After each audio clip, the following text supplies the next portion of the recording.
Сәлем достар, менің каналыма қош келдіңіздер. Бүгін біздер лимон диетасы туралы айтатын боламыз. Яғни қан көбейту үшін анардың өзіне қарағанда шырыны жақсы көмектеседі. Сол секілді арықтау үшін де лимонның жемісі емес, сығындысы көбірек әсер етеді. Лимон шырыны аш қарынға ішкен абзал. Су бөлме температурасында болуы тиіс. Лимон шырынын ішкеннен кейін ол тіс эмалына кері әсер етпеу үшін аузыңызды аздаған ас содасы салынған сумен шайыңыз. Не болмаса лимон шырынын түтікпен ішіңіз. Яғни түтік дегеніміз трубочка деп айтсақ та болады. Жалпы лимон диетасының түрлері өте көп. Соның бірнешеуіне тоқтала кетейін. Соның ішінде қатты диета дегеніміз ол 2 күнге созылады. Осы уақыт аралығында сіз 3 немесе 5 килограммға арықтай аласыз. Бұл тағамнан толық бас тартудан тұрады. Тек лимон сусынын ішуге рұқсат етілген. Дайын сусын 1 күн ішінде толығымен тұтынылуы керек.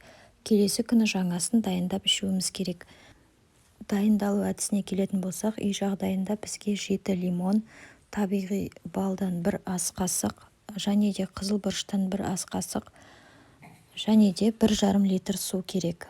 Лимоннан шырынды сығып, бал мен қызыл бұрышты қосып араластырамыз суымызға, яғни соны 1,5 литрді 1 күнде ішеміз. Келесі күні тағы да осылай дайындап 2 күнге ішеміз. Келесі бізде лимон имбир диетасы.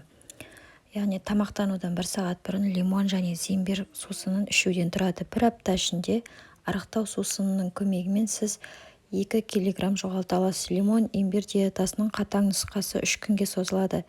Диета тек 2-2,5 литр сусыннан тұрады. Оны әр 3-тен 1 сағат сайын 2 стаканға ішу керек.